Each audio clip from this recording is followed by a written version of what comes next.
L'Église Habal Shalom est heureuse de partager avec vous cet enseignement pour votre édification. Nous vous souhaitons une bonne écoute. Gloire de Dieu, alléluia. Que pendant que tu reçois le message dans ton corps, au travers de tes oreilles, je vais dire, que ton âme soit percutée par ce message et que ton esprit soit édifié par ce message. Alléluia. Et que ton être entier soit façonné positivement par ce message. Alléluia. Et que ton esprit soit convaincu de la voix de Dieu. Au nom de Jésus, nous neutralisons maintenant ce lieu tout esprit de raisonnement, tout esprit de distraction. Et que les oreilles et les cœurs soient disposés au nom de Jésus. Alléluia. Nous allons continuer notre enseignement sur 12 ennemis de notre avancée. 12 ennemis de notre avancée. Nous sommes à l'ennemi 6 aujourd'hui. L'ennemi 6, c'est les mauvaises ambitions personnelles. J'ai oublié de mettre personnelles. Les mauvaises ambitions personnelles. Alléluia. Je vous avais expliqué depuis qu'on commence, ça fait des mois, qu'on a ici les 12 ennemis de notre avancée. On a ici l'ennemi 6. On a encore plusieurs autres ennemis derrière qu'on va voir afin que des écailles tombent de nos yeux et que nous foncions vers notre avancée, l'accomplissement de notre destinée. Dieu a programmé pour chaque personne ici et dans toute l'existence un plan, un programme. Il n'a créé personne dans un but sans but, je veux dire. Il a créé tout le monde avec un but. Quand il pensait à toi, quand il te mettait dans le ventre de ta mère, il a dit, celui-là, je ferai ça avec lui. Celle-là, je ferai ça avec lui. Et ce qui est marrant, ce qui est intéressant, c'est que c'est dans ce qu'il a programmé pour toi qu'il y a toute ta joie. En dehors de ça, tu ne peux pas avoir de joie. Les gens ont des problèmes. Pourquoi? Parce que certainement et véritablement, ils sont sortis du plan de Dieu pour leur vie.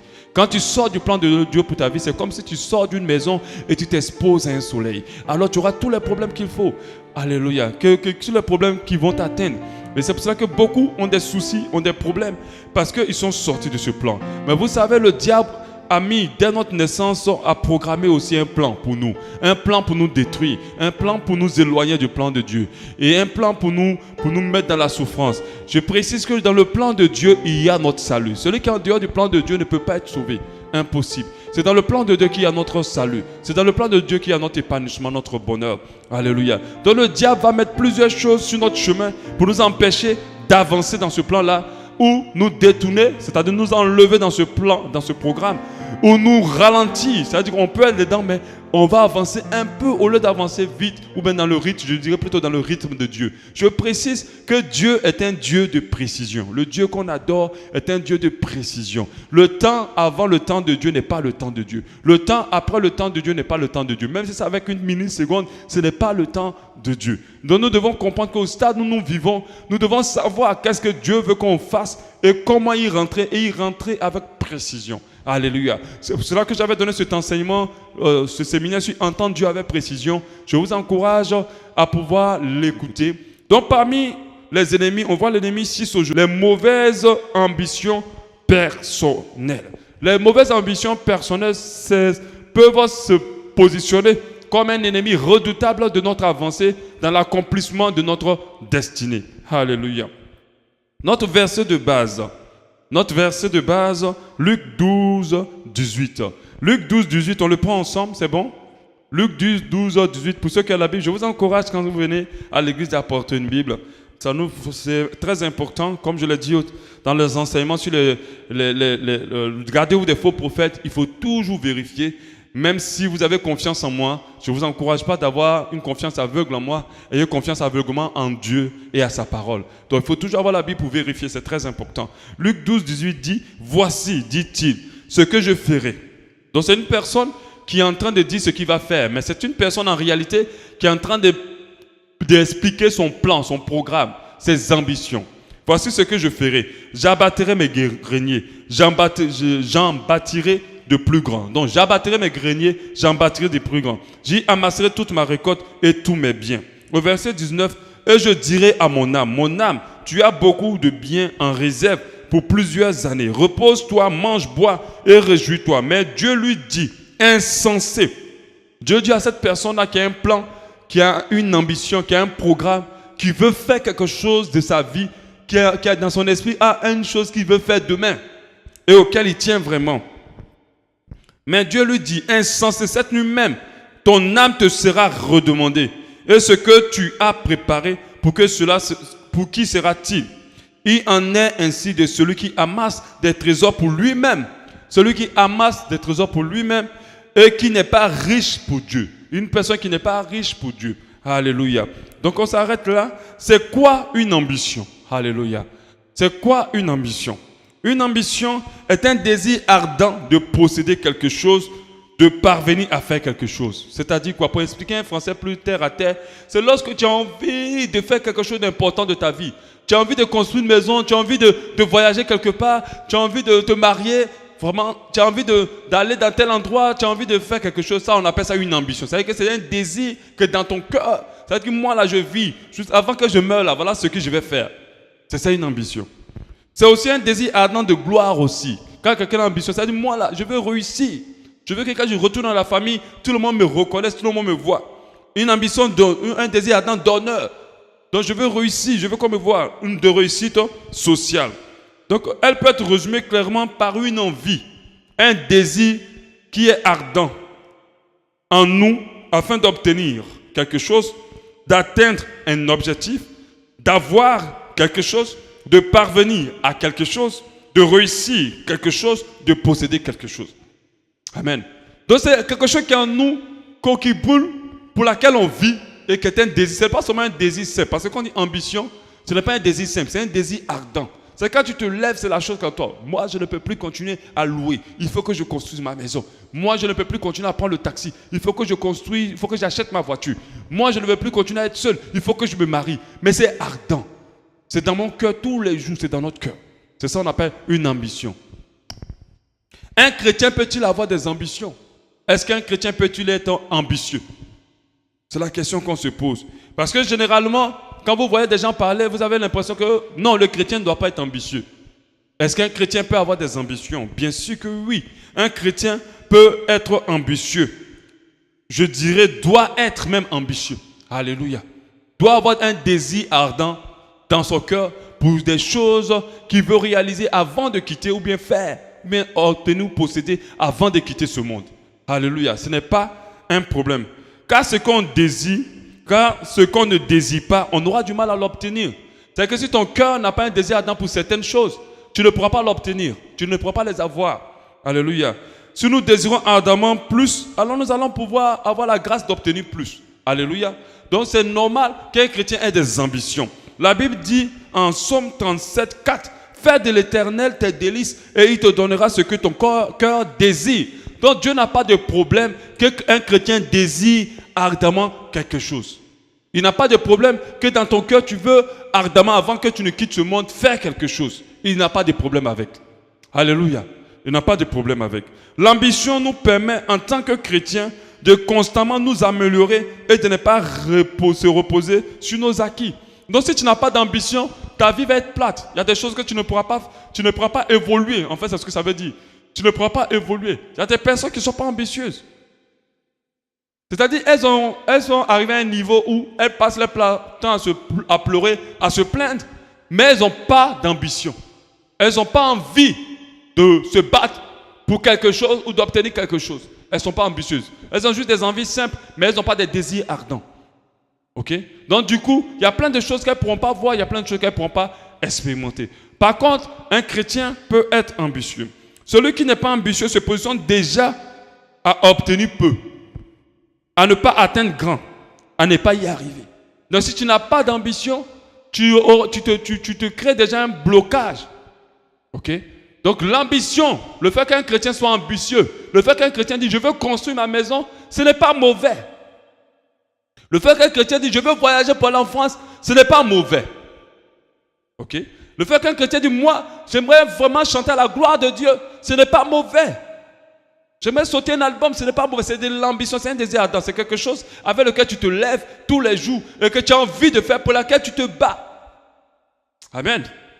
Donc il est important, parce que si tu n'as pas d'ambition, tu n'auras pas de force de te battre. Tu n'auras pas de force. Quand les choses vont être difficiles, tu vas laisser. On a des fois des enfants et des chrétiens qui ne sont pas ambitieux. Pendant qu'ils étaient petits, les parents leur ont tout donné. Et lorsque les parents ne sont plus là, ils n'arrivent à rien faire. Vous-même leur confiez un travail, ils vont tout faire. Ils ne vont pas faire d'efforts, le travail va se gâter. On leur amène, il ne faut pas d'efforts parce que ils savent quand ils rentrent à la maison, ils peuvent manger. Papa peut s'occuper d'eux. Ils ont une maison déjà, ils n'ont aucune ambition. Et ils vivent comme ça, ils ne font rien de leur vie. Ça, c'est quelqu'un qui n'est pas ambitieux. L'ambition est importante. L'ambition n'est pas un péché. Alléluia. Donc, j'aimerais te poser la question, est-ce que tu as de l'ambition ou des ambitions? Que veux-tu expérimenter ou accomplir? Où veux-tu arriver? Cette ambition est-elle saine ou pas? C'est de ça maintenant que nous allons plutôt parler aujourd'hui. La mauvaise ambition. Le chrétien peut avoir des ambitions. Je dirais même doit avoir des ambitions. Mais ces ambitions-là ne doivent pas être mauvaises. Si un chrétien a une mauvaise ambition, alors il est en train de créer des problèmes contre son avancée et contre sa destinée. Il crée un ennemi contre son avancée, contre sa destinée. Donc on va parler des mauvaises ambitions. Une mauvaise ambition se reconnaît par 6 raisons. J'ai mis 6 raisons, il peut y avoir plus. Elle repose sur un désir égoïste. Si elle repose sur un désir égoïste, ça veut dire quoi? Égoïste, ça dit, tout ce que tu fais là, c'est pour toi. C'est pas pour les gens, c'est pas pour Dieu. Tu te bats plus pour toi. Ça veut dire que quand tu vas avoir la voiture là, c'est même pas parce que tu as besoin de la voiture. C'est parce que tu veux monter dedans que les gens te voient. Tu te bats pour la voiture pour toi, mais pas pour les gens. Quand une ambition est égoïste, ça veut dire que quand elle est dans le but de ce que toi tu veux, seulement, sans penser aux autres, peu importe que ça dérange ou pas les autres, peu importe si ça plaît ou pas à Dieu, ça c'est une mauvaise ambition. Une ambition peut être mauvaise si elle est inspirée d'un mauvais désir. Par exemple, si tu as une ambition d'arracher le mari de quelqu'un, il y a une femme peut avoir un ardent désir de se marier à un tel homme qu'elle trouve parfait pendant qu'il est marié. Et c'est son ambition dans son cœur. Elle rêve secrètement que la dame meurt et puis elle récupère le mari. Elle fait des petits jeux de phare pour le récupérer. Elle a plein de trucs dans son esprit. Ça, c'est une mauvaise ambition. Une ambition de tuer quelqu'un. Il y a des gens qui programment de tuer quelqu'un. C'est une mauvaise ambition. De voler quelque chose. De faire du mal, de dérober, de tromper. Ce sont des mauvaises ambitions. Une ambition inspirée du péché, en fait, d'un mauvais désir. C'est que tu es là comme ça, tout ton désir, c'est de pouvoir obtenir quelque chose en passant par une voie qui n'est pas bien. Et tu cherches que cette voie-là s'ouvre. C'est un mauvais désir. Elle peut être mauvaise quand elle est conduite par l'orgueil et la recherche de l'honneur aux yeux des hommes. C'est que si ce que tu veux obtenir, c'est pour que les gens te voient, que les gens t'honorent, c'est une mauvaise ambition. Parce qu'à Dieu seul la gloire, à Dieu seul l'honneur. C'est-à-dire, quand tu dis que tu veux construire ta maison, tu la construis parce que tu en as besoin ou parce que tu veux être honoré de la famille ou des gens de ta famille. Tu veux être bien vu. Si c'est dans le cas de cela, c'est une mauvaise ambition. C'est une mauvaise ambition. Elle ne doit pas être conduite par l'orgueil. Elle ne doit pas être nourrie par un complexe aussi. Un complexe, c'est-à-dire que tu as vécu tellement dans la pauvreté que tu te dis jusqu'avant que je meure, il faut que je sois riche. Et je prouve à tous ceux qui m'ont fait du mal là qu'ils ont échoué. Ça, c'est un complexe. Ça, c'est une mauvaise ambition. Parce qu'on ne cherche pas à devenir riche pour prouver aux gens que ceux qui nous ont fait du mal là, voilà, vous m'avez fait du mal, non, voilà, maintenant j'ai réussi. C'est pas bon. C'est une mauvaise ambition. On a lu le verset qui a dit soyez riches pour Dieu. Alléluia. Donc c'est une mauvaise ambition de chercher à réussir pour que les gens te voient. Parce que tu es complexé de ton état. Quand elle est inspirée par l'amour de l'argent, il y a des gens qui veulent atteindre des sommets, qui veulent atteindre des niveaux, qui veulent obtenir des choses à cause de l'argent. Parce qu'ils aiment l'argent. Ça, quand c'est le cas, c'est une mauvaise ambition. Et en dernier, quand elle n'est pas pour la gloire de Dieu. 1 Corinthiens 10, 31 dit, soit donc plutôt que vous mangiez. 1 Corinthiens 10, 31. Soit donc que vous mangiez, soit que vous bouviez, soit que vous fassiez quelque autre chose. Faites tout pour la gloire de Dieu. Il dit que tout ce que tu fais là, il faut que ça soit pour plaire à Dieu. Pour la gloire de Dieu. Pas pour toi, pas pour toi. Au pire des cas, même je vais dire au moyen des cas, pour les autres. Parce que si on fait les choses pour les autres, on plaît à Dieu. Parce que le second commandement, c'est aimer ton prochain comme toi-même. Mais déjà, pour la gloire de Dieu. Est-ce que Dieu est d'accord avec ce que tu fais? Est-ce que tu fais pour Dieu ou est-ce que tu le fais pour toi? Si une mauvaise ambition reste dans ta vie, elle va t'éloigner de ta destinée. Tu vas rester en train de persévérer dedans pendant que tu n'es plus dans ce que Dieu veut que tu fasses. Donc une mauvaise ambition, en réalité, c'est une convoitise de la chair orientée vers les choses du monde. Convoitise de la chair, c'est-à-dire que c'est des choses que tu désires, mais Dieu n'aime pas. Ce n'est pas pour ça que Dieu est d'accord. Mais c'est une convoitise. Quand tu regardes ces choses, tes yeux brillent et tu veux les obtenir, mais pas pour la gloire de Dieu. 1 Jean 2,15 nous dit, 1 Jean 2,15 nous dit, n'aimez point le monde, ni les choses qui sont dans le monde. Si quelqu'un aime le monde, l'amour du Père n'est point en lui. Ça, c'est un passage fort. Si tu aimes tellement le monde et tout ce qu'il est dedans, la Bible dit que l'amour de Dieu n'est pas encore en toi. Parce que quand l'amour de Dieu rentre en toi, ce que tu recherches, ce n'est pas d'obtenir les choses dans ce monde, c'est d'obtenir toutes choses pour la gloire de Dieu. Ce n'est pas pareil. C'est de chercher toutes choses pour la gloire de Dieu. Ce n'est pas pareil. Alléluia. La convoitise de la chair, la convoitise des yeux, l'orgueil de la vie ne viennent point du Père, mais vient du monde. La convoitise des yeux, quand tu regardes des choses, tu as envie d'obtenir, tu veux avoir, tu veux porter, tu veux gagner, tu veux être là-bas. Quand tu vois l'autre assis là-bas, tu veux être à sa place. Tu as envie de voir la convoitise du monde. La convoitise de la chair, tout ce que ta chair désire.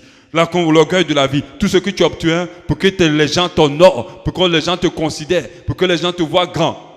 Toutes ces choses-là sont des mauvaises ambitions qui sont la convoitise, qui naît de la convoitise des choses du monde. Alléluia.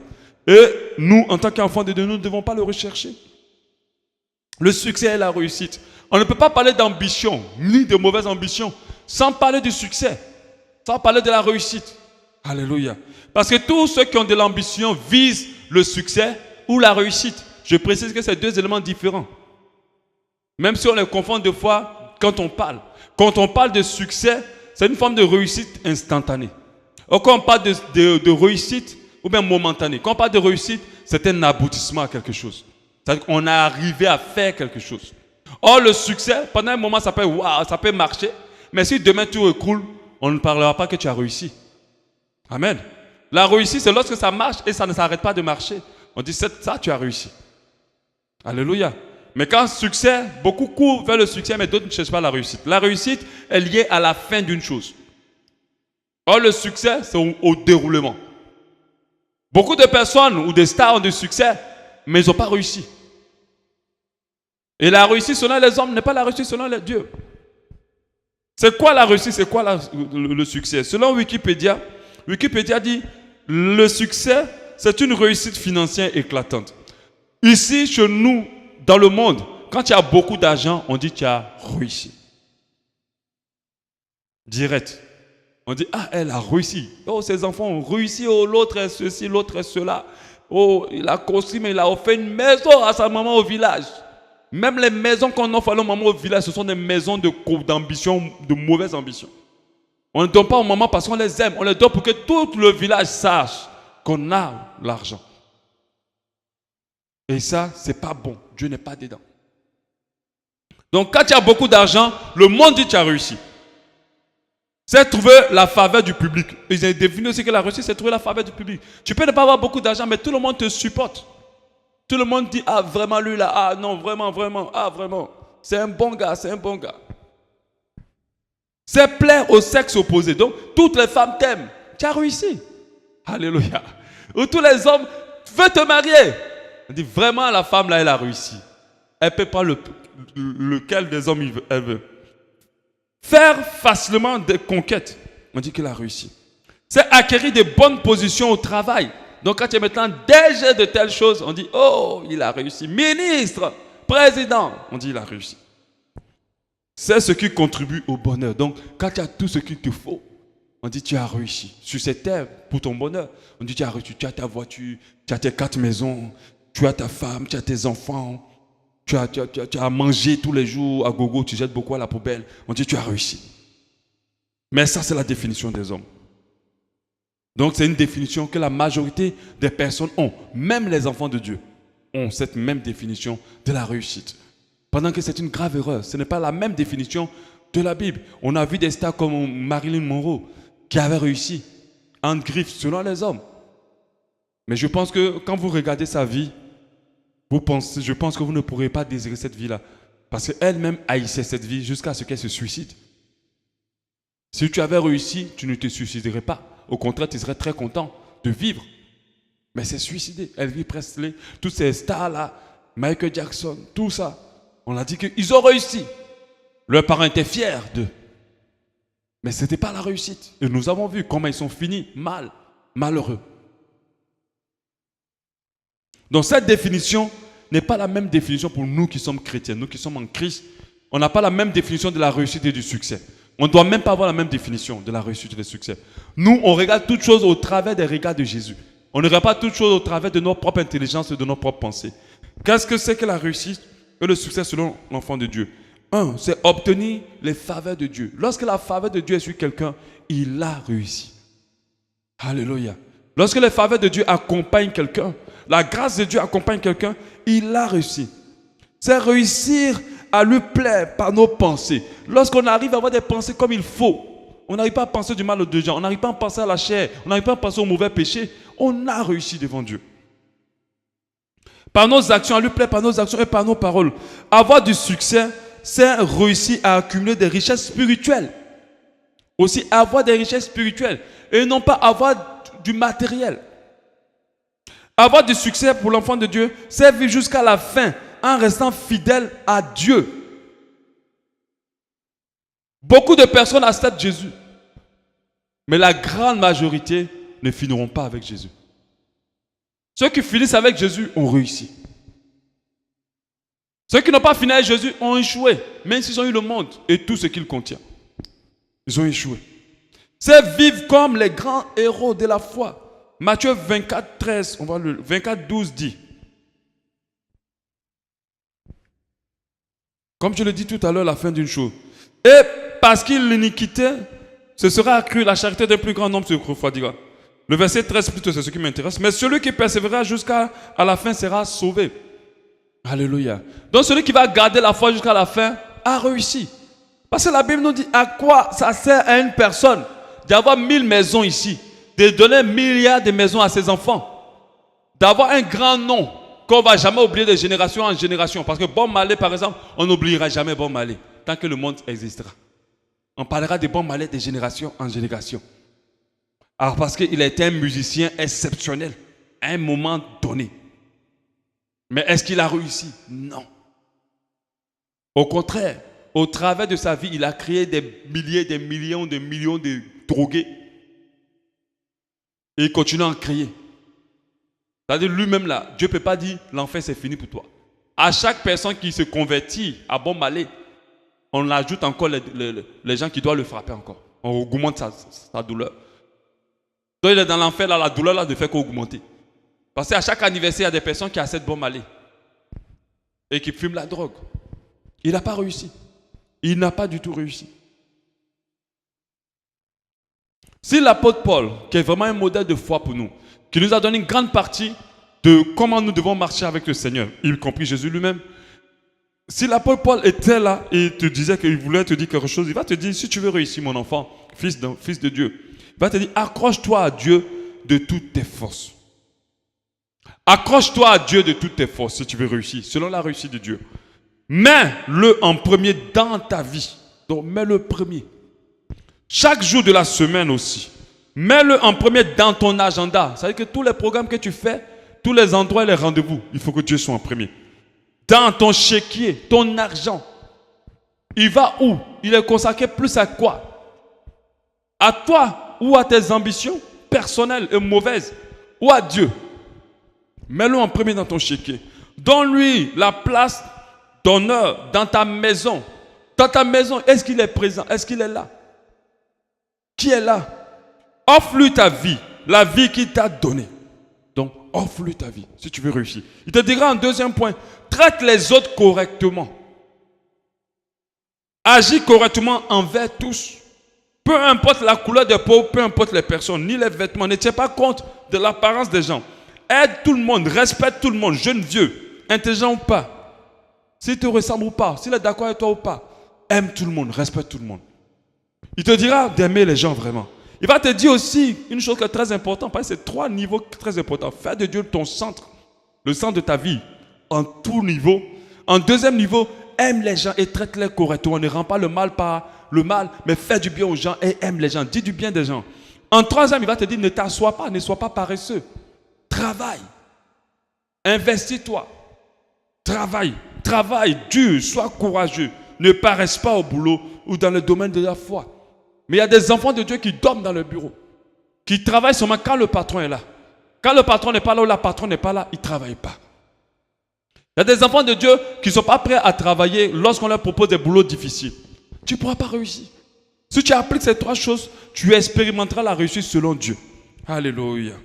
Alléluia. 1 Thessaloniciens 4:1 nous dit, au reste plutôt, frères, puisque vous avez appris de nous comment vous devez vous conduire et plaire à Dieu, et que c'est là que vous faites. Nous vous prions, non vous, et nous vous conjurons au nom du Seigneur Jésus de marcher à cet égard de progrès en progrès. Donc c'est-à-dire plaire à Dieu, on nous demande, l'apôtre Thessaloniciens nous dit, marcher pour plaire à Dieu de progrès en progrès. Il nous dit, plus tu vis, plus tu dois encore de progrès en progrès chercher à plaire à Dieu. C'est ça la réussite que Dieu nous demande. Mais les mauvaises ambitions personnelles vont venir mettre tacler notre projet, vont venir faire tomber le plan de Dieu pour notre vie. Je précise et je rappelle, celui qui n'est pas dans le programme de Dieu sera malheureux. Même s'il a tout dans le monde, il sera malheureux. Et moi, je le vois. Et on le voit réellement. On voit des gens qui ont tout, mais qui sont malheureux. Si Marilyn Monroe s'est suicidée, c'est parce qu'elle était malheureuse. Mais qu'est-ce qu'elle n'avait pas? Quel homme elle ne pouvait pas obtenir? On soupçonnait même qu'elle sortait avec le président des États-Unis de l'époque. Une femme qui incline le président des États-Unis, ce n'était pas une femme qui avait un petit pouvoir. Elle est morte, des générations ne font que parler d'elle, de sa grande beauté. Mais elle s'est suicidée. Pour quelle raison? Parce que jamais elle n'avait voulu atteindre la vieillesse. Elle haïssait la vieillesse. Elle ne voulait pas vieillir. Et quand la vieillesse a commencé à arracher la beauté, elle dit, je préfère mourir au moins belle. Elle est morte belle, mais elle est morte malheureuse. Elle s'est suicidée. Les mauvaises ambitions ont un impact. Les mauvaises ambitions vont nous pousser à vivre pour nous et non pour Dieu. À se battre pour nous et non pour Dieu. Il y a des personnes qui peuvent travailler jusqu'à 1h du matin, 3h, 4h du matin, mais pas pour Dieu, mais pour eux. Même le travail que tu as, tu dois le faire pour la gloire de Dieu. Parce qu'on le saura lorsque tu gagneras ton salaire. Qui ce travail glorifiera? Quel est l'argent, l'offrande, la première dépense de ton argent? Vers qui il s'orientera? La majorité de cet argent, vers quoi il sera?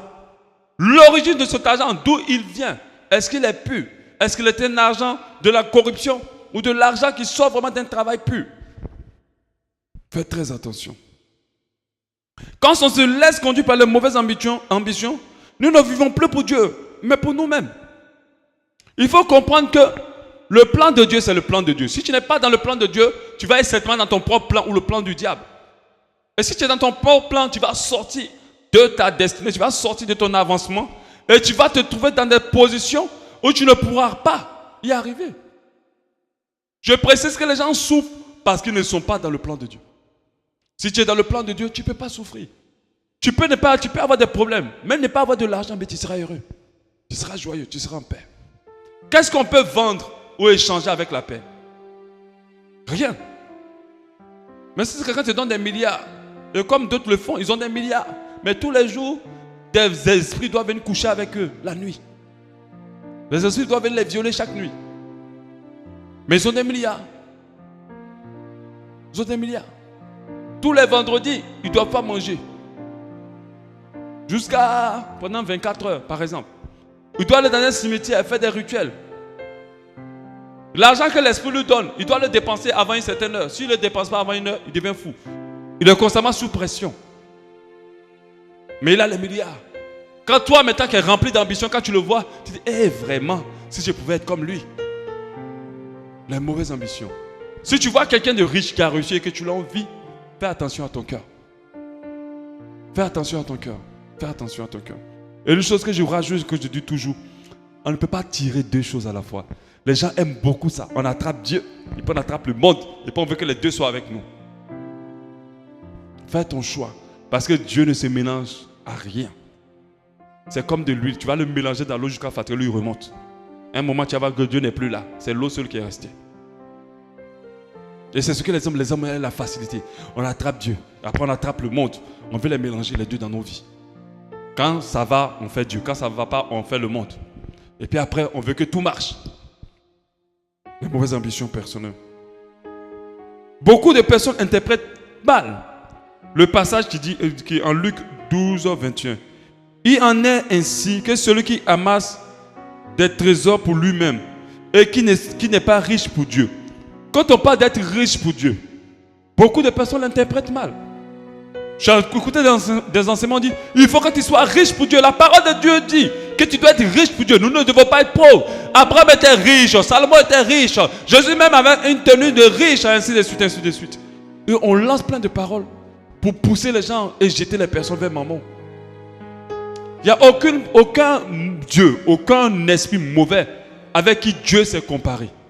Si ce n'est que maman, l'argent. Faites attention. Riche pour Dieu, riche pour Dieu. Et les cœurs de beaucoup de personnes s'inclinent maintenant vers l'argent. Je dois être riche pour Dieu. Je suis chrétien, nous devons dominer. Nous devons être riches pour Dieu. Le fait d'être riche pour Dieu, ce n'est pas avoir des millions pour venir donner à l'assemblée. Parce que quand d'autres, ils viennent déposer un gros chèque de 1 million ici, ils se disent, oui, voilà, je suis riche pour Dieu. C'est bon, je suis riche pour Dieu. C'est moi qui ai construit l'église là. Je suis riche pour Dieu. Non, c'est pas ça. C'est bizarre, mais c'est pas ça.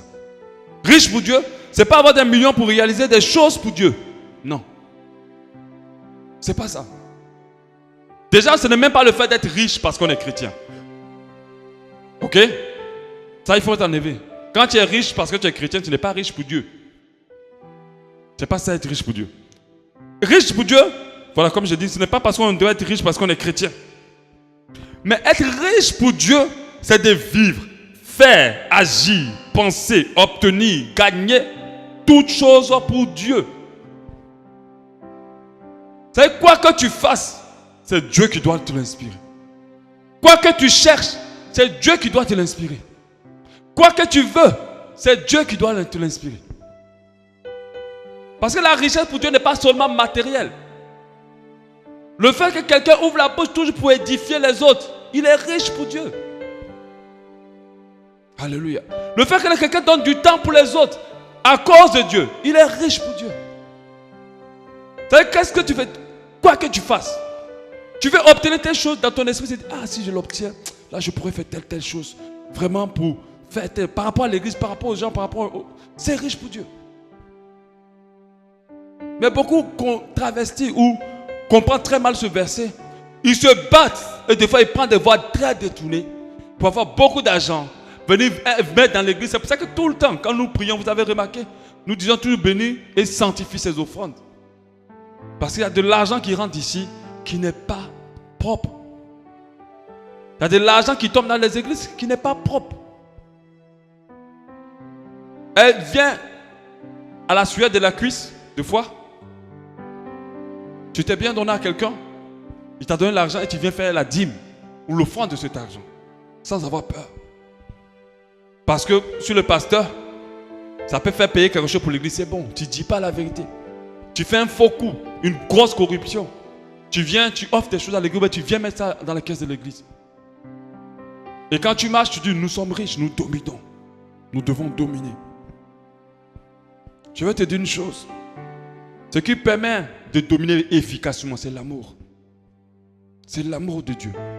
Si nous aimons vraiment les gens, nous allons dominer. Si nous n'aimons pas les gens, nous ne pourrons pas. L'argent ne peut pas assujettir qui que ce soit. Les États-Unis sont très riches, mais ils n'arrivent pas à calmer les petits Arabes. Ils n'arrivent pas. Au contraire, c'est une épine dans leurs pieds. Ils sont petits comme une souris, mais ils font des dégâts terribles.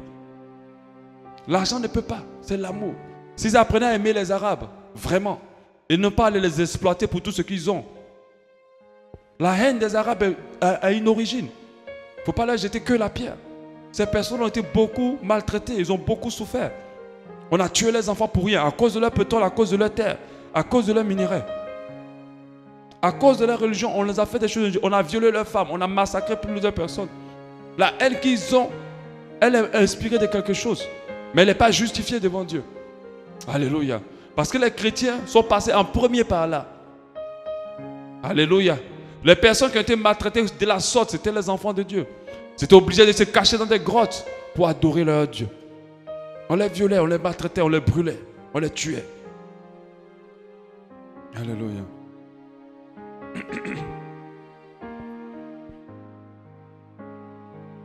Les conséquences des mauvaises ambitions sur notre avancée. Je vais en parler. Les conséquences du fait que tu sois rempli des choses que tu veux obtenir toi-même, au lieu de les obtenir pour Dieu. Sur notre avancée.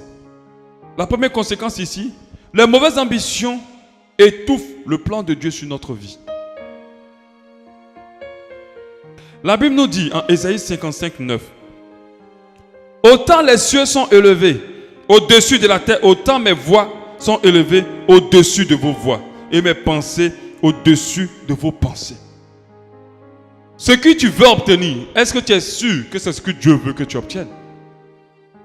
Il faut te rassurer. Ce que tu veux avoir, est-ce que tu es sûr que c'est ce que Dieu veut que tu obtiennes? Il y a des personnes, parce qu'elles ne sont pas mariées, elles n'ont pas le temps pour Dieu. Elles n'arrivent pas à servir Dieu. Elles n'arrivent pas à s'investir pour Dieu. Il y a des personnes, parce qu'elles n'ont pas quelque chose, Dieu, le ministère de Dieu est bloqué pour elles. Il y a des personnes, à cause de ce qu'elles veulent obtenir, Dieu est qu'à attendre. Ça étouffe. C'est-à-dire que si tu te bats pour les choses que tu vas obtenir, arrivé un moment, le plan de Dieu va sortir de ta vie. Et tu vas te retrouver en train de faire des choses en te disant que tu es en train de faire des choses pour Dieu. Mais en fait, tu n'es plus dans le programme du plan de Dieu. Tant que ton cœur ne revient pas à lui. Les mauvaises ambitions étouffent le plan de Dieu. Si tu veux te battre pour être ce que tu veux être, tu vas être ce que tu veux être peut-être ou pas. Mais tu ne seras pas ce que Dieu veut que tu sois. Un enfant de Dieu doit se battre pour ce que Dieu veut qu'il soit. Quand tu commences à te battre pour ce que Dieu veut que tu sois, tu seras riche pour Dieu. Tu feras ce que Dieu veut. Tu marcheras comme il veut. Alléluia. Ézéchiel 18, 8. Plutôt Jérémie, 26, 13. Jérémie 26, 13. Maintenant, reformez vos voies et vos œuvres. Écoutez la voix de Dieu, votre Dieu, et l'Éternel se repentira du mal qu'il a prononcé contre vous. Écoutez, ça dit, revoyez vos voies. Dieu dit reformer. Reformer votre voix, c'est un mot qui est beaucoup dans la parole de Dieu. Revoyez vos œuvres. Revois tes voies. Tu es dans quoi? Tu es dans quoi? Moi, j'ai vu des personnes, j'en ai vu plein et beaucoup, qui se sont engagés dans des boulots parce qu'ils veulent juste avoir un salaire. Mais est-ce que le travail que tu vas faire est le travail pour lequel Dieu t'appelle? Il faut te rassurer de ça. Il faut te rassurer. Ils se lèvent, ils s'embarquent dans certaines choses. Tout le monde dit non, si tu pars là-bas, ça va réussir. En tout cas, c'est là-bas qu'on peut réussir. Et eux, ils vont faire ça. Est-ce que c'est ce que Dieu t'a dit? J'ai vu beaucoup de personnes quitter leur pays pour d'autres pays à cause des ambitions personnelles. Ils sont en France, ils n'ont pas les papiers. Et ils veulent que la grâce de Dieu reste sur eux. Il y a un problème. Je veux que tu sois en accord avec les autorités. L'argent ne doit pas être notre guide. L'argent ne doit pas nous permettre d'aller nous mettre sur la mer pour aller dans un pays à cause de l'argent. Faisons attention. On appelle ça des mauvaises ambitions personnelles. Beaucoup ont laissé leur vie. Ils partent en enfer parce qu'ils n'étaient pas sur cette mer-là pour Dieu. Ils étaient sur cette mer à cause de l'argent qu'ils veulent obtenir. Donc du coup, les programmes de Dieu sont étouffés dans leur vie. Vous vous rappelez le premier ennemi, j'ai dit quand, pourquoi, quoi, avec qui. Et je parlais du fait que où tu dois être même, doit être venu de Dieu. Si tu es dans un pays où Dieu ne t'a pas amené, tu auras tous les problèmes que tu veux. Tu auras tous les problèmes. Donc ça étouffe le programme de Dieu pour toi. Si tu te bats pour toi-même, arrivé un moment, Dieu ne sera plus avec toi. Tu vas être étonné d'être dans des choses qui ne marchent pas, qui ne vont pas, qui n'avancent pas, parce que tu es en train de te battre pour toi-même. Ézéchiel 18, 25 dit, vous dites, la voie du Seigneur n'est pas droite. Donc il y a plusieurs qui disent, non, non, non, ce que Dieu demande, dit là, non, ça c'est trop long. On m'a dit qu'il faut aller faire telle chose là, et puis ça va marcher. Écoutez donc, maison d'Israël, est-ce ma voie qui n'est pas droite? Ne ce sont pas plutôt vos voies qui ne sont pas droites? Beaucoup ne sont pas sur des voies droites, tellement ils sont remplis des ambitions personnelles. Qu'est-ce que tu veux devenir? Est-ce que ce que tu veux devenir plaire à Dieu? Est-ce que c'est Dieu qui t'a dit qu'il veut que tu sois cela? Qu'est-ce que tu veux faire? Est-ce que ce que tu veux faire, Dieu t'a dit que c'est ce qu'il veut que tu fasses? Qu'est-ce que tu vas obtenir? Est-ce que ce que tu vas obtenir, c'est Dieu qui a dit que tu dois obtenir? Il faut te rassurer.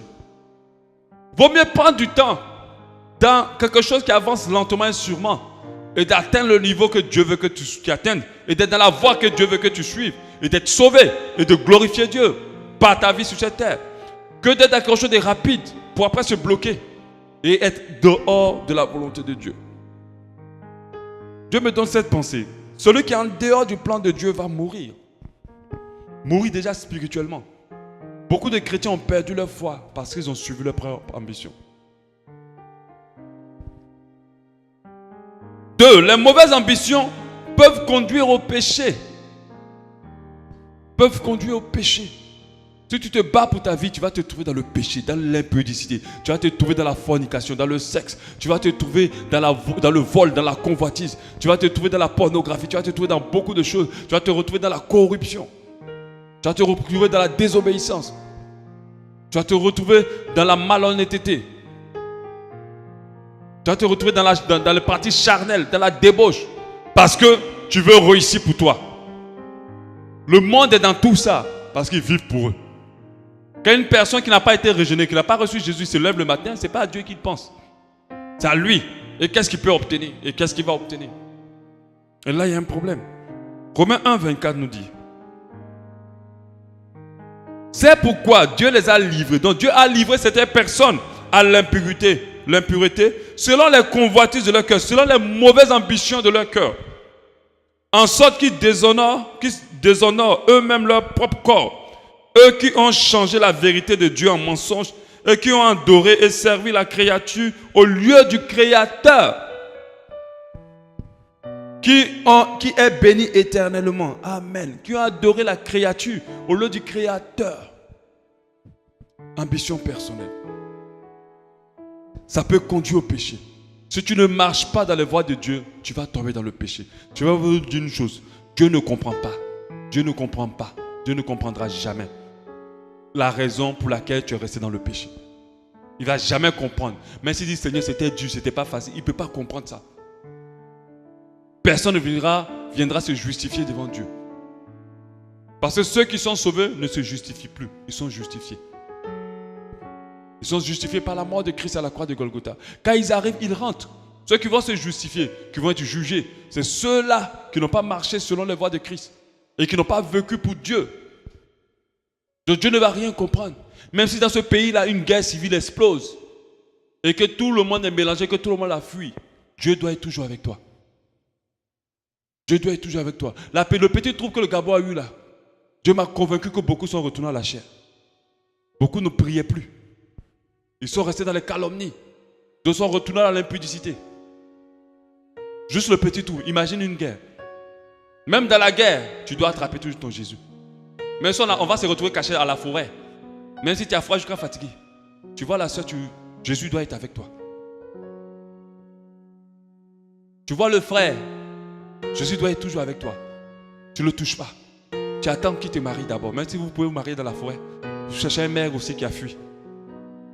Là, il vous marie et puis après vous continuez. Jésus doit être avec toi en haut, en bas, partout. Peu importe les circonstances, les situations. Mais beaucoup de personnes se retrouvent dans le péché parce qu'ils vivent pour eux. Parce qu'elles vivent pour eux. Pour elles-mêmes. Quand tu vas te mettre avec quelqu'un qui n'est ni ton mari, qui ne t'a pas demandé un mariage, tu es en train de suivre tes ambitions personnelles. Celui qui ne suit pas ses ambitions personnelles, dès qu'il est face à quelque chose, il retourne auprès de son Dieu. Dieu, est-ce que c'est toi qui es dedans? Si ce n'est pas toi, je ne veux pas. Si ce n'est pas Dieu, il ne veut pas. Et c'est comme ça que beaucoup évitent beaucoup de mauvaises choses. Et marchent dans le programme de Dieu pour leur vie. Vous savez, toutes les secondes qu'on vit, on ne peut jamais les récupérer. Ne laisse pas le diable perdre ton temps. Beaucoup perdent leur temps. Ils perdent leur temps. Le diable a perdu le temps à beaucoup de personnes parce qu'elles voulaient vivre pour elles. Elles voulaient obtenir les choses avant leur temps. Les ambitions personnelles mauvaises vont te pousser à toujours chercher ce que tu veux avant le temps. Je vais te dire, ma soeur, Dieu veut que tu te maries. Il a prévu un mari pour toi. Mais ne cours pas derrière les maris qui ne sont pas à toi. Ne te précipite pas à donner ton corps à quelqu'un qui t'a ni honoré, qui t'a pas honoré. Tu as trop de valeur pour ça. Mon frère, Dieu veut te donner un travail avec beaucoup d'argent. Ne te précipite pas à aller te mettre dans des situations bizarres pour avoir de l'argent. Ne te précipite pas. Tout ce qu'on veut obtenir avant le temps est une malédiction pour nos vies. Devient une épine dans notre avancée. C'est pour ça que l'enfant de Dieu doit comprendre l'élément important que le fruit de l'esprit produit. La patience est un atout. Je veux dire, est un élément tellement important pour notre réussite. Celui qui n'est pas patient va rater. Alléluia. Celui qui n'est pas patient va rater. Il y a d'autres qui sont impatients du retour de Jésus. Il y a d'autres qui sont impatients de réussir. Il y a d'autres qui sont impatients d'être honorés. Il y a d'autres qui sont impatients de se marier. Et j'ai vu des chrétiens, je vous dis, c'est pas parce qu'on est à l'église que tout le monde est saint. Même à l'église ici, on a des charnels. C'est pas parce que le frère prêche ou chante que lorsqu'il va venir te dire, ma soeur, tu me plais. Ah oui, ça c'est tellement de la volonté de Dieu. Non. La volonté de Dieu, des fois, elle est bizarre, à vue d'œil. Elle n'est pas claire, généralement. Parce que Dieu veut savoir à qui tu te fies. À toi-même. Est-ce que tu te fies à ce que tu vois ou est-ce que tu te fies à la voix du Saint-Esprit? Et beaucoup se fient à ce qu'ils voient. Donc quand le gars il est chrétien, quand il vient dire, ma soeur, tu me plais vraiment, le Seigneur me dit que tu es ma femme, tu ne réfléchis plus. Tu ne vas même pas consulter Dieu. Tu dis, enfin, oui, ok, j'ai compris, je vais aller consulter Dieu, mais tu n'as pas consulté Dieu, tu ne consultes pas Dieu. Parce que pour toi c'est déjà bon. Faites attention. Si ton cœur n'est pas patient, tu vas te retrouver dans ce qu'il ne faut pas. Donc les ambitions mauvaises peuvent conduire au péché. Et celui qui est dans le péché déjà crée un blocage pour son avancée. Les ambitions personnelles peuvent égarer l'enfant de Dieu. Égarer. C'est-à-dire que pendant que tu es en train de te battre pour obtenir quelque chose, quand tu finis de l'obtenir, quand tu ouvres les yeux, tu n'es plus dans la maison de Dieu. C'est-à-dire que tu n'es plus dans le corps du Christ. Et beaucoup sont en dehors du corps, pensant être dans le corps. Parce qu'ils ont couru. C'est comme si tu vois un oiseau, puis tu le pousses. Mais lui aussi, quand tu penses que tu le vois comme ça, un papillon par exemple, c'est plutôt un papillon. Tu le pousses, mais il a un but. C'est de te faire sortir de la maison de Dieu.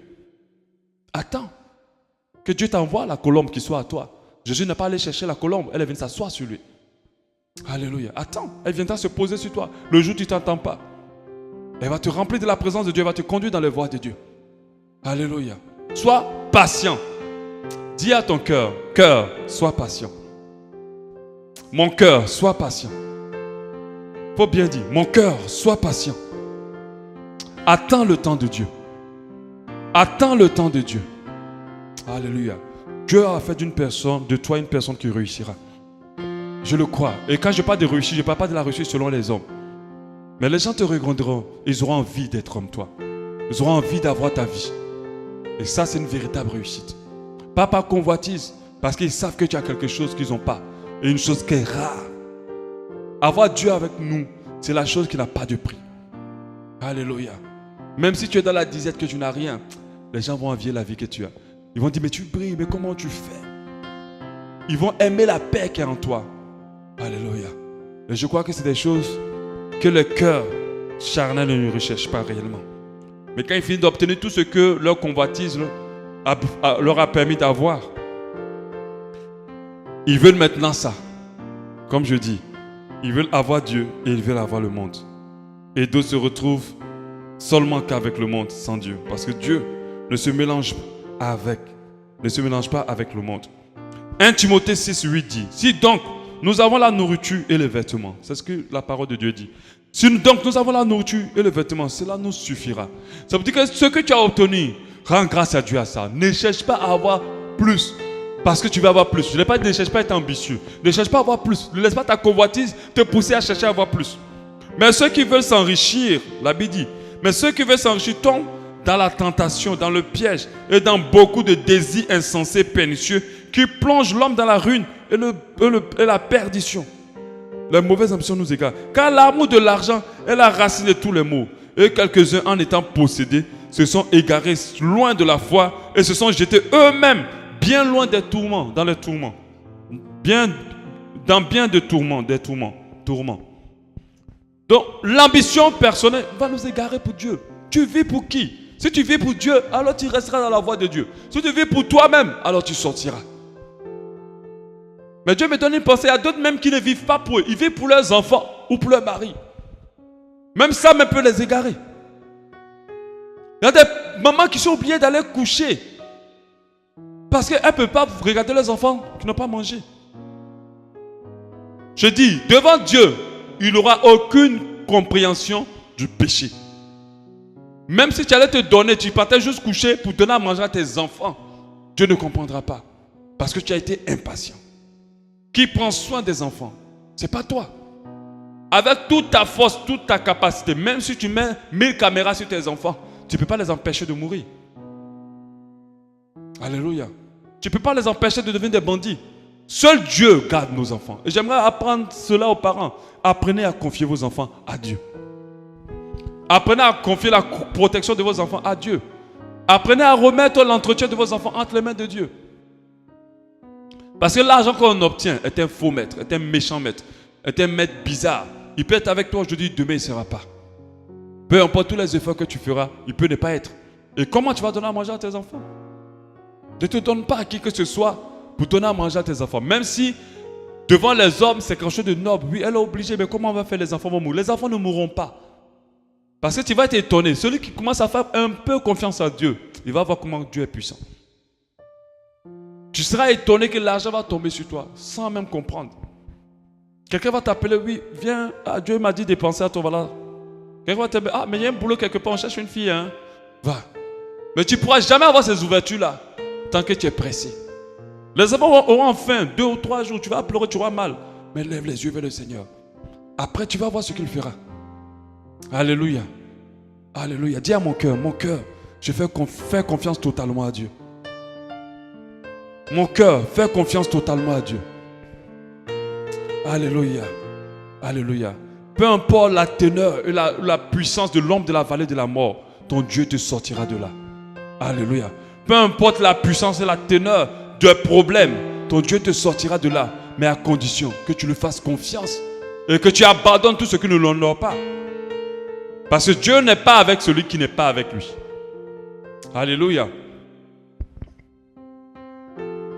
Le dernier élément par rapport aux ambitions, mauvaises ambitions personnelles. Dieu ne bénit pas les mauvaises ambitions personnelles. C'est pour ça que vous allez voir quelqu'un faire une entreprise. Oh, ça va marcher. Oh, on va dire Dieu avec moi. Et puis, ça se crache. Ça tombe.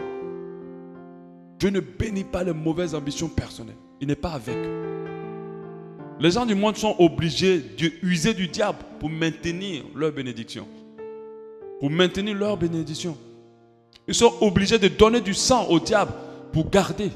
Parce que Dieu n'est pas avec eux. Et Dieu n'est pas avec toutes les entreprises qui semblent avoir réussi. Dieu n'accompagne pas tes mauvais désirs. Il n'est pas avec ceux qui ont des mauvais désirs.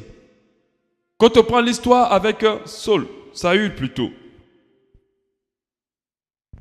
Comment il a été pressé de pouvoir offrir à l'Éternel des offrandes dans le but de pouvoir bénir un combat qu'il voulait aller faire. Le fait qu'il soit pressé pour bénir ce combat-là, pendant que ce n'était pas lui qui avait le droit, c'était Samuel. Le fait qu'il le fasse était une mauvaise ambition personnelle. Il n'allait pas combattre pour Dieu. Il allait combattre pour lui. Et c'est à partir de ce jour-là, Dieu l'a laissé. Et Dieu a commencé à chercher David. Et c'est comme ça que beaucoup se retrouvent disqualifiés à cause de leur mauvaise ambition personnelle. Dieu ne bénit pas les mauvaises ambitions personnelles, surtout quand ce sont ses enfants. Si tu as donné ta vie à Jésus, dès que tu commences quelque chose, Dieu ne va pas bénir. Si tu vas dans une relation, Dieu va détruire. Si tu montes dans un bateau, Dieu va le faire cracher. Si tu rentres dans une entreprise, elle va déposer bilan. Quand tu voyages, l'avion va faire des turbulences, comme si elle va tomber. Mais fais attention. Parce que, comme Jonas, qui était derrière ses mauvaises ambitions personnelles, c'est-à-dire il ne vivait pas, il ne voulait pas vivre pour Dieu, il ne voulait pas obéir à Dieu. Dieu a troublé tout ce qu'il touchait. Quand tu commences à avoir beaucoup d'épreuves dans un domaine dans lequel tu t'es investi, rassure-toi que ce n'est pas une ambition personnelle mauvaise, mais rassure-toi que c'est peut-être une épreuve et que tu es dedans avec Dieu. Parce que Dieu ne bénit pas les mauvaises ambitions personnelles. Ça va te voler du temps, mais après ça va finir mal. Parce que tu n'as pas cherché à vivre pour Dieu, mais tu as cherché à vivre pour toi. Tu as regardé à toi, ou à tes enfants, ou à ta famille, parce qu'il y a des femmes qui vont se donner à beaucoup d'hommes pour pouvoir prendre soin de leur maman ou de leur papa. Il y a des fils qui sont obligés de rentrer dans la franc-maçonnerie, qui sont obligés de se convertir à un musulman, parce qu'il faut qu'ils offrent une maison à leur maman. Ou des filles, parce qu'elles veulent honorer leur maman qui a beaucoup souffert. C'est noble devant les hommes. On dit, ah oui, elle aide sa maman a beaucoup souffert. C'est noble. Mais ce n'est pas pour la gloire de Dieu. Et Dieu n'accompagne pas ça. Un jour, tout ça va finir. En plus d'avoir tout perdu, tu rateras le royaume de Dieu. Alléluia. Il ne faut pas laisser un désir mauvais, une mauvaise ambition, un désir ardent dans ton cœur te éloigner de la grâce de Dieu. Alléluia. Tu dois apprendre à vivre pour Dieu. Tu dois être riche pour Dieu. Tu dois exister pour lui. Tu dois t'investir pour lui. Tu dois abandonner tes projets. Que ce soit pour toi, que ce soit pour ta famille, que ce soit pour tes parents. À chaque fois qu'on te fasse une proposition, que ce soit du travail, une proposition par rapport à quoi que ce soit, questionne Dieu. Demande à Dieu, est-ce que c'est pour moi? Est-ce que c'est ce que je dois faire? Mais je ajoute qu'il est important que tu sois ambitieux, que tu aies des désirs dans la vie. Il y a des personnes qui n'ont aucune ambition, qui vivent chaque jour comme ça, sans réfléchir, sans se dire, mais je veux faire ça, je veux me battre pour ça. Si tu n'es pas dans cette position-là, tu obtiendras peu. Tu vas dire que Dieu t'a maudit, qu'il n'est pas avec toi, mais en fait c'est parce que tu n'es pas ambitieux. Alléluia. Gloire à ton Seigneur. Nous allons prier par rapport à ce message. L'église Abba Shalom remercie le Seigneur pour cet enseignement qui perfectionnera votre foi. Pour plus de renseignements sur notre assemblée, veuillez nous joindre au plus 241 07 93 10 00 ou faites un tour sur notre site internet www.abbashalom.org ou encore visitez notre page Facebook. Abba Shalom, expérimentez l'amour et la paix de Dieu.